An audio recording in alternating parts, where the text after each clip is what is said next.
ciência, digamos assim, né, do mundo, a gente aprende também a elevar o nosso espírito através de boas escolhas, né, fazendo escolhas acertadas de como nós vamos agir, como nós vamos pensar, como nós vamos reagir ao que o mundo, as pessoas que estão à nossa volta nos oferecem.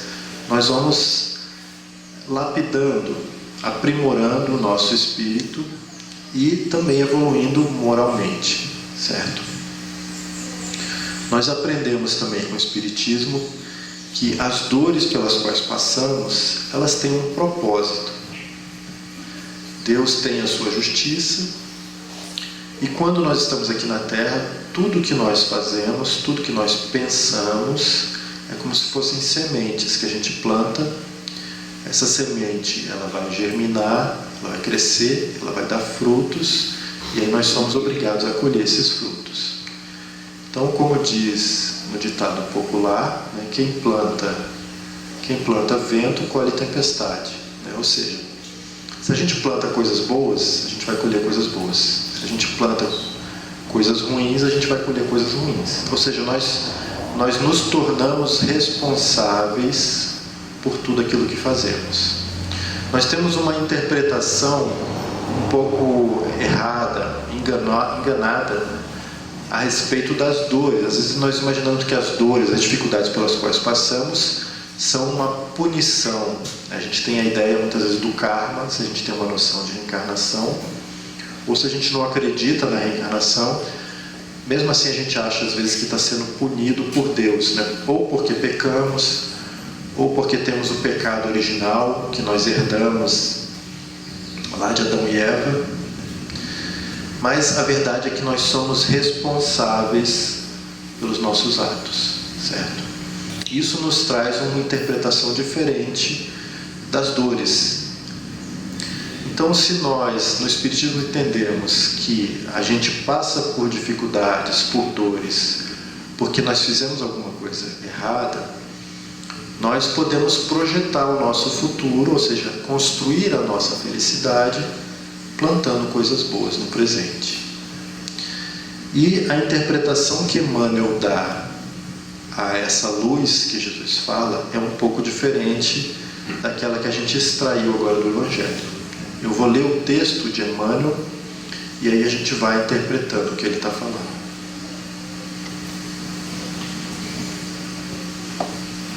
Então Emmanuel fala assim no texto: valei-vos da luz, né? Baseado no versículo 35 do capítulo 12 de João. O homem de meditação encontrará pensamentos divinos, analisando o passado e o futuro. Ver-se-á colocado entre duas eternidades, a dos dias que se foram e a que lhe acena do porvir. Examinando os tesouros do presente, descobrirá suas oportunidades preciosas. No futuro, antevê a bendita luz da imortalidade, enquanto que no pretérito se localizam as trevas da ignorância, dos erros praticados, das experiências mal vividas. Esmagadora maioria de personalidades humanas não possui outra paisagem com respeito ao passado próximo ou remoto, senão essa constituída de ruína e desencanto, compelindo-as a revalorizar os recursos em mão. A vida humana, pois, apesar de transitória, é a chama que vos coloca em contato com o serviço de que necessitais para a ascensão justa. Nesse abençoado ensejo, é possível resgatar, corrigir, aprender, ganhar, conquistar, reunir, reconciliar e enriquecer-se no Senhor. Refleti na observação do Mestre e aprender-lhe-eis o luminoso sentido. Andai enquanto tendes a luz, disse ele. Aproveita a dádiva de tempo recebida no trabalho edificante. Afastai-vos da condição inferior, adquirindo mais alto entendimento. Sem os característicos da melhoria e aprimoramento no ato de marcha, sereis dominados pelas trevas, isto é, Anulareis vossa oportunidade santa, tornando aos impulsos menos dignos e regressando, em seguida à morte do corpo, ao mesmo sítio de sombras de onde emergistes para vencer novos degraus na sublime montanha da vida.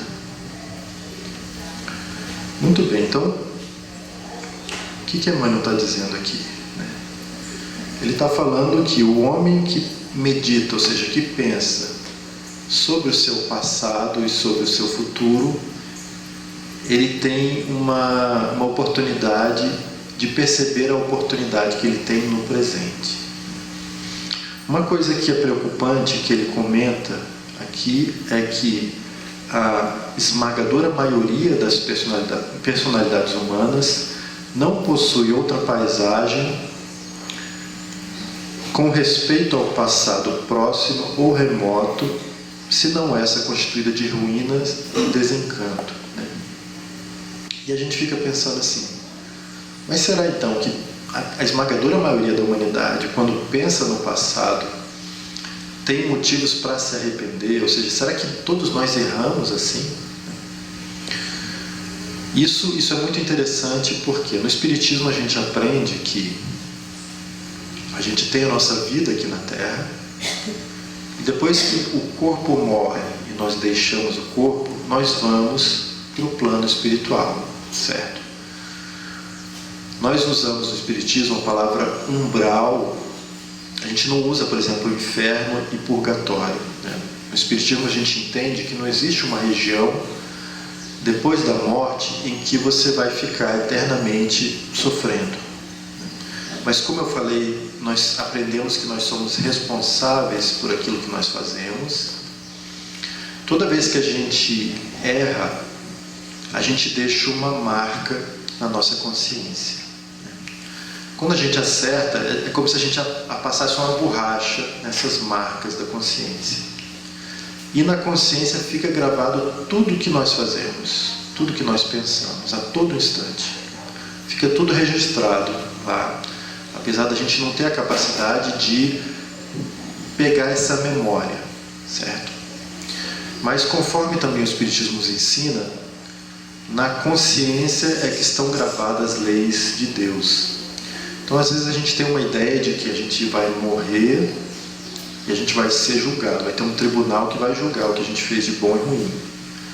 Mas na verdade isso ocorre de forma automática.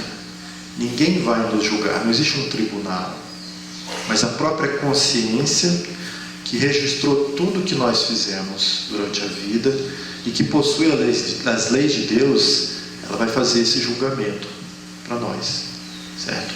E automaticamente a gente já recebe, digamos assim, o resultado. Então essas marcas que a gente vai deixando na consciência, elas criam um padrão vibratório, ou seja, a nossa mente ela vibra a todo instante, né? Quando nós estamos pensando, e mesmo quando nós estamos inconscientes, quando estamos dormindo, por exemplo, a nossa mente continua vibrando, essa vibração ela se espalha, e quando nós desencarnamos, né, a gente tem o nosso padrão vibratório, segundo o que a gente fez de bom e de ruim. E por uma lei de afinidade, isso vai nos aproximar de pessoas que vibram no mesmo padrão.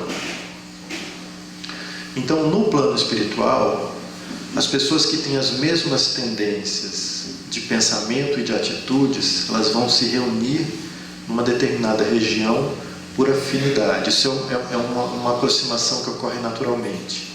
Elas não vão ser empurradas para aquela região.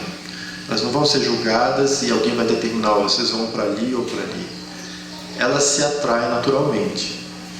E no plano espiritual, onde a matéria é muito menos grosseira, como aqui, por exemplo, o homem ele consegue mudar a matéria e o ambiente onde ele está. Uma pessoa vai viver numa casa, e se nós formos visitar aquela casa alguns meses depois, a gente vai ver que aquela pessoa conseguiu modificar, né? Vamos supor, o terreno, o jardim.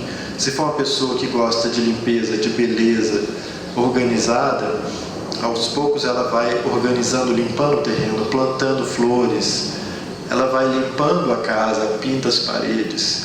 Então, se você vai numa casa, meses depois que a pessoa mudou para ali, e vê que a casa está limpa, está organizada, o jardim está bonito, a gente tem uma noção, digamos assim, do padrão daquela pessoa, né? Da mesma forma, se mudar para ali uma pessoa viciosa, uma pessoa relaxada, displicente, né? Em pouco tempo, aquela casa vai estar num estado pior do que ela estava antes. Então a casa vai estar suja, o jardim vai estar com mato, vai estar com entulho, enfim. Aqui a gente precisa da ação, da nossa ação para modificar a matéria. Mas no plano espiritual, a matéria é muito mais maleável.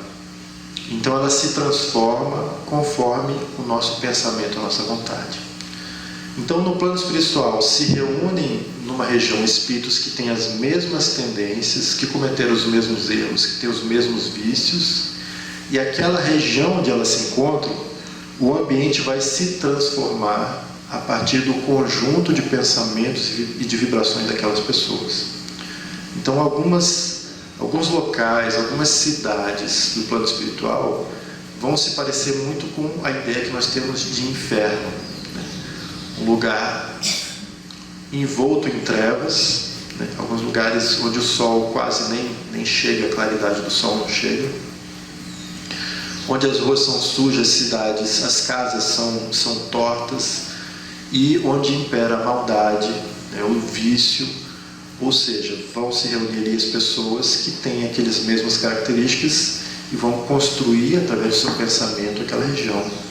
Da mesma forma, onde você vai encontrar regiões que são luminosas, que são lindas, que são limpas, onde se reúnem pessoas que já têm virtudes, pessoas que se libertaram dos vícios, dos erros, e aí você vai ter regiões onde aquela região se assemelha muito à ideia que nós temos de céu. Então, o céu ou o inferno nós construímos dentro de nós mesmos, certo? Através de nossos atos, dos nossos pensamentos, das nossas tendências. E depois que nós morrermos, naturalmente nós seremos atraídos para uma dessas regiões que tem o mesmo padrão, os mesmos gostos, ideias, os vícios, os erros, os defeitos, da mesma forma as qualidades, as virtudes que nós possuímos, certo? Então, quando Emmanuel fala aqui, né, que a esmagadora maioria de personalidades humanas não possui outra paisagem com respeito ao passado próximo ou remoto, senão essa constituída de ruína e desencanto, ele está se referindo encarnações passadas.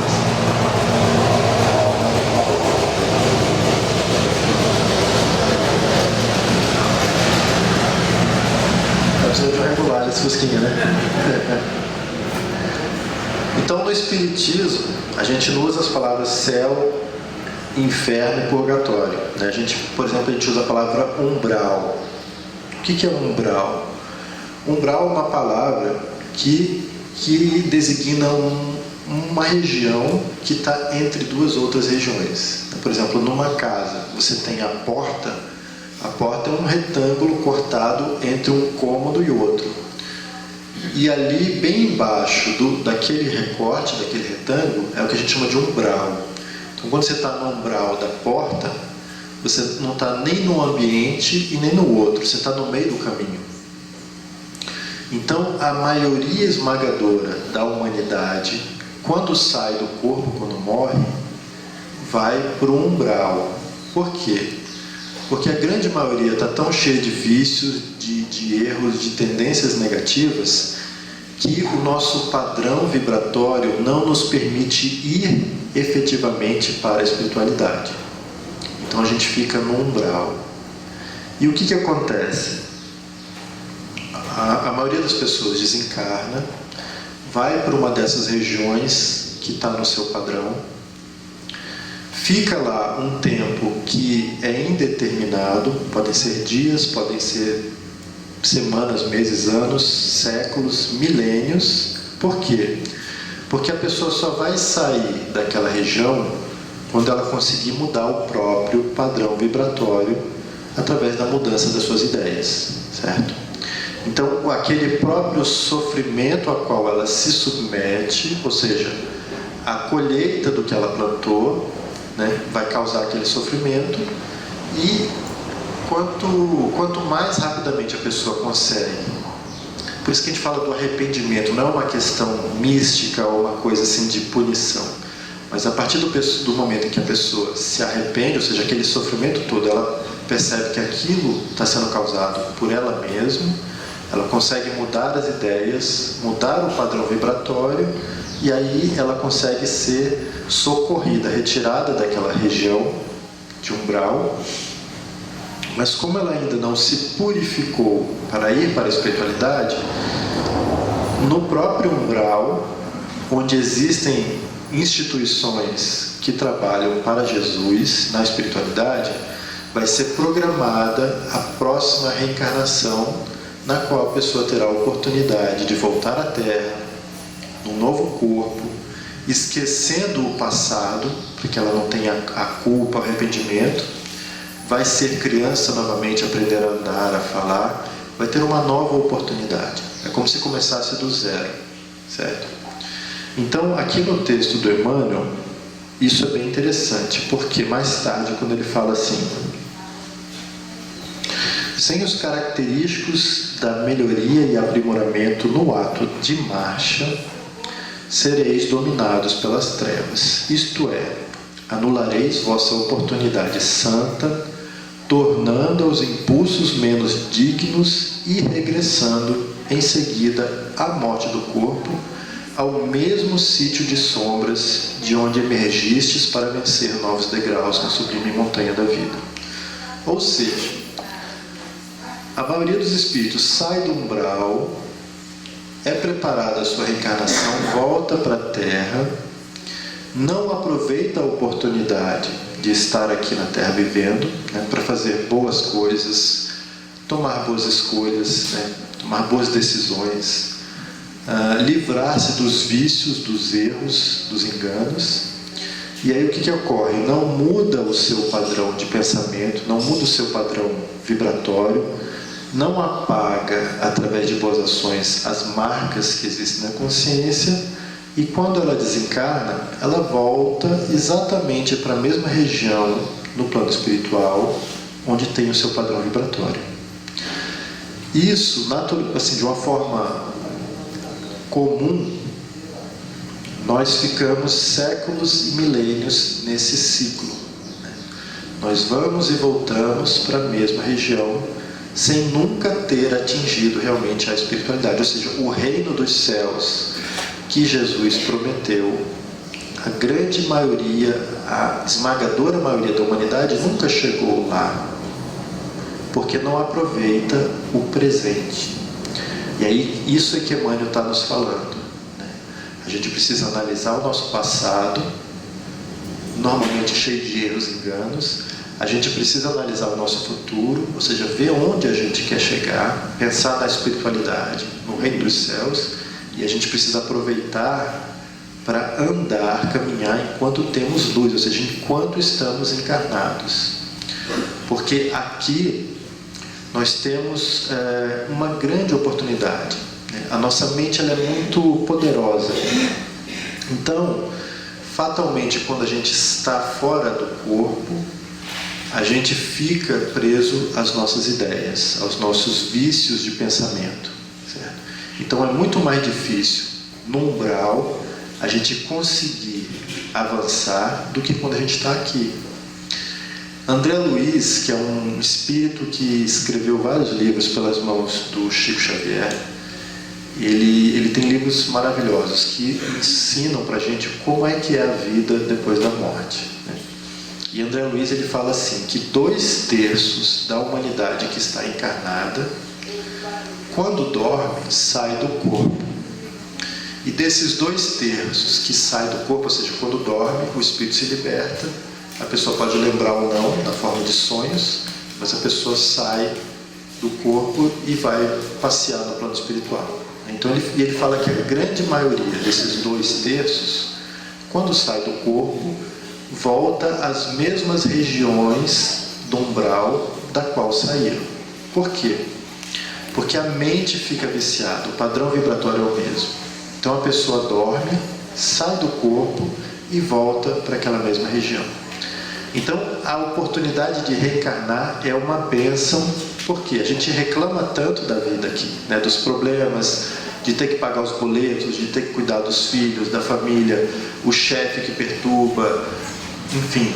Mas isso, essa preocupação com os afazeres da vida terrena, ou seja, de conseguir o pão de cada dia, né, de estudar, de trabalhar para conseguir o sustento, para melhorar na vida, isso nos tira daquele padrão que a grande maioria volta quando está dormindo. Então é como se a gente tivesse ciclos durante a vida, oportunidades de, enquanto estamos aqui na luz, a gente está com a nossa mente ocupada em coisas diferentes daquelas das quais estamos com a mente viciada, certo? O que a gente precisa fazer então?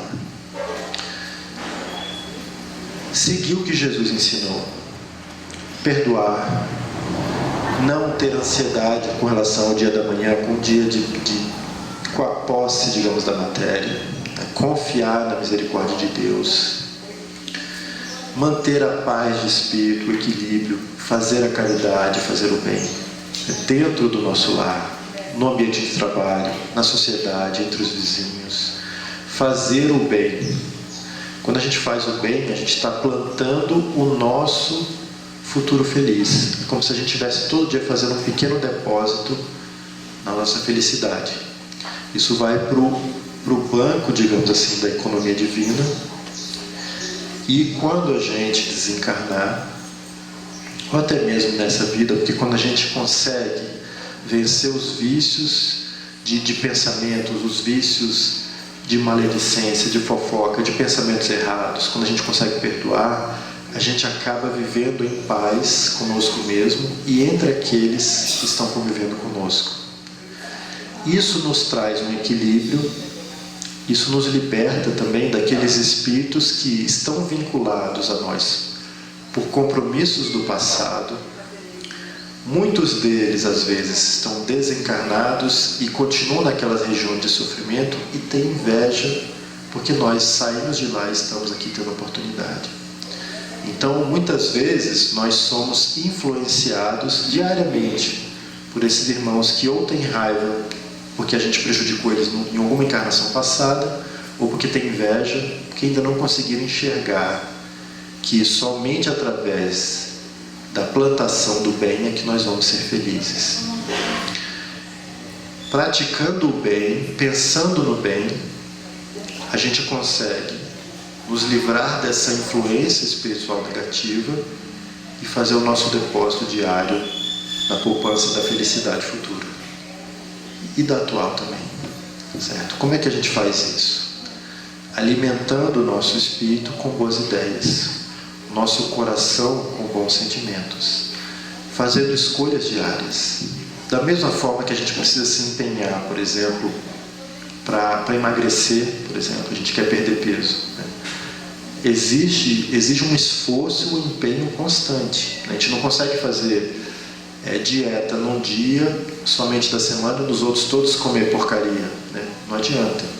Mesma coisa a gente quer ter, por exemplo, um corpo saudável, vai para a academia. Não adianta malhar um dia só da semana e os outros todos a gente não fazer exercício físico. É preciso exercício constante, né? Todo dia. E aí a gente começa a ver resultado. Na prática do bem é a mesma coisa.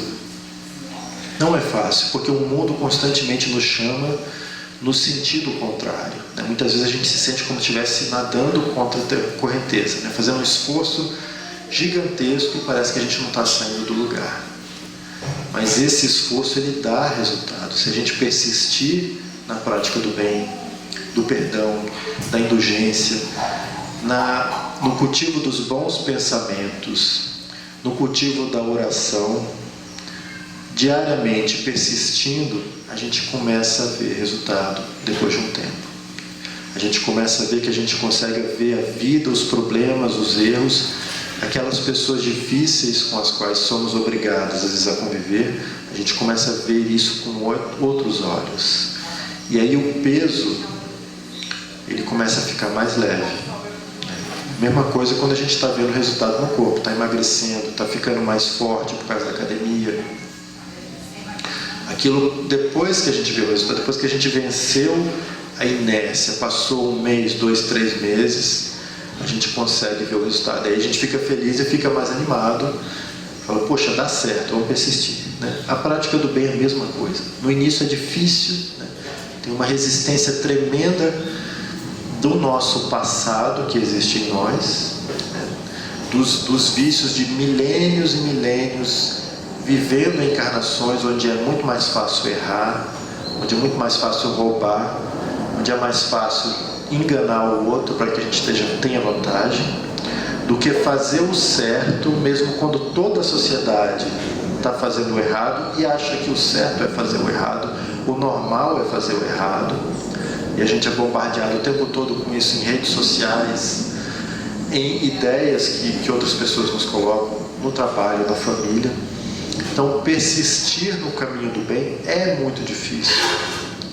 Mas é isso que vai mudar o nosso padrão vibratório e vai nos fazer ascender a regiões mais felizes. Porque a gente vai construir o reino dos céus em nosso coração. Essa é a mensagem que eu consegui aprender aqui do que Jesus falou e do que Emmanuel interpretou sobre isso. Obrigado, gente.